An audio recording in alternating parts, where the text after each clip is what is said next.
بسم اللہ الرحمن الرحیم۔ تو آج ہم کس کے بارے میں پڑھیں گے؟ نماز کے بارے میں۔ کس کے بارے میں پڑھیں گے؟ نماز کے بارے میں۔ نماز کے بارے میں کیا ہے؟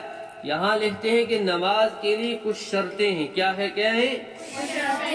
ہاں، ہر چیز کے لیے کچھ نہ کچھ اصول ہوتے ہیں۔ نماز کے لیے بھی کچھ اصول و ضوابط ہیں، وہ بیان کرتے ہیں۔ وہ کیا ہے؟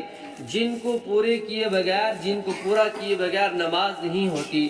جو بھی اس کے اندر شرائط رکھی گئی ہیں، اگر ہم ان شرائط کو نہیں کریں گے، اگر ہمیں ایک شرائط بھی رہ جائے گی تو اس رہنے کی وجہ سے ہماری نماز فاسد ہو جائے گی۔ کیا ہو جائے گی؟ فاسد۔ اب وہ آگے کیا ہے؟ کیونکہ اگر ہمیں نماز کے اندر سنت رہ جائے گی تو نماز ہو جائے گی۔ اگر ہمیں نماز کے اندر واجبات میں سے کوئی واجب چھوٹ جاتا ہے تب بھی نماز ہو جائے گی، لیکن اس کے لیے سجدہ سہو کرنا ہے۔ کیا کرنا ہے؟ دھیان سے سنو، دھیان سے۔ اگر ہمیں نماز کے اندر سنت رہ جائے گی تو سنت رہنے کی وجہ سے ہماری نماز مکمل ہو جائے گی۔ اگر ہماری نماز کے اندر واجب رہ گیا، واجب اگر ہم نے اس کے باوجود سجدہ سہو نہیں کیا تب ہماری نماز نہیں ہوگی، لیکن اگر ہم نے سجدہ سہو کر لیا ہماری نماز ہو جائے گی۔ اسی طریقے سے کچھ چیزیں نماز کے اندر مستحب ہیں، اگر مستحب رہ جائے تب بھی نماز کیا ہو جائے گی؟ ادا ہو جائے گی۔ لیکن اگر ہمیں نماز کی جو شروع کی شرطیں ہیں، نماز کی جو شرطیں ہیں، اگر ہمیں وہ شرطیں رہ جاتی ہیں، چاہے ہم جان بوجھ کر چھوڑیں یا ہمیں بغیر بھولے کیا ہو جائیں؟ چھوٹ جائیں، لیکن نماز ہماری فاسد ہو جائے گی۔ کیا کہتے ہیں آگے؟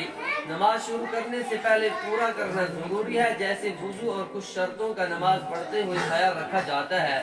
نماز پڑھنے سے پہلے ان 7 شرطوں کا پورا کرنا ضروری ہے۔ کتنی شرطیں ہیں نماز پڑھنے سے پہلے؟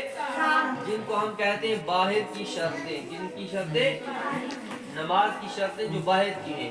نمبر 1 پر کیا ہے؟ بدن پاک ہو۔ کیا ہو؟ بدن نمبر 1 کیا ہے؟ بدن کیا ہو؟ پاک ہو۔ نمبر 2 کیا ہے؟ کپڑے پاک ہو۔ کیا ہو؟ کپڑے کیا ہو؟ ہاں، بدن کا پاک ہونا۔ نمبر 2 کپڑوں کا پاک ہونا۔ نمبر 3 نماز پڑھنے کی جگہ پاک ہو۔ کیا ہو؟ نماز پڑھنے کی جگہ کیا ہو؟ جس جگہ پر ہم نماز پڑھ رہے ہیں وہاں جو جگہ ہے وہ کیا ہو؟ پاک ہو۔ یہ بھی شرط ہے۔ نمبر 4 پہ ہے کپڑے پہن رکھے ہو۔ کیا ہو؟ پہن؟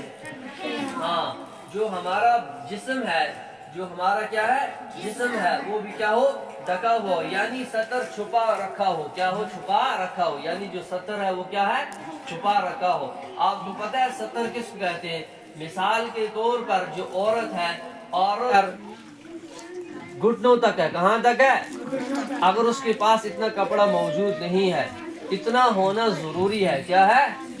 یاد رہا آپ کو؟ آگے چلیے، جو آگے ہے نمبر 5 پر جو شرط ہے وہ کیا ہے؟ نماز کا وقت ہو۔ کیا ہو؟ ایسا نہ ہو کہ صبح 10 بجے یا شام کو 3 بجے وہ عصر کی نماز پڑھ لے، نہیں، بلکہ جب وقت ہوگا، یہ وقت کا ہونا بھی کیا ہے؟ شرط ہے۔ اسی طریقے سے قبلے کی طرف منہ کرنا، یہ بھی کیا ہے؟ شرط ہے۔ آپ مثال کے طور پر دائیں بائیں یا آپ سیدھا کھڑے نہیں ہوئے قبلے کی طرف تو آپ کی نماز ادا نہیں ہوگی۔ نیت کرنا، کیا کرنا؟ نیت کرنا، یعنی ارادہ کرنا اور دھیان جمانا کہ میں فلاں نماز پڑھ رہا ہوں۔ کیا کرنا؟ میں عصر کی نماز پڑھ رہا ہوں، میں ظہر کی نماز پڑھ رہا ہوں، میں فجر کی نماز پڑھ رہا ہوں۔ یہ نیت کرنا بھی کیا ہے؟ اس کے اندر شرط ہے۔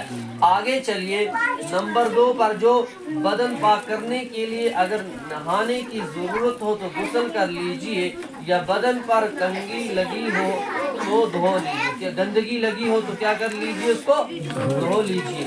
مثال کے طور پر اگر بدن ناپاک ہے، کیا ہے؟ بدن کیا ہے؟ ناپاک ہے، تو ناپاک ہونے کی صورت میں اس کو پاک کرنا کس سے ہے؟ پانی سے ہے۔ کس سے ہے؟ پانی سے ہے۔ یا مثال کے طور پر ہم کہیں کھیت میں کام کر رہے ہیں تو ہمیں وہاں ہمارے پاؤں کے ساتھ یا ہمارے کپڑے کے ساتھ کوئی گندگی وغیرہ گردہ وغیرہ لگا ہے تو اس کو کیا کرنا ہے؟ دھونا ہے۔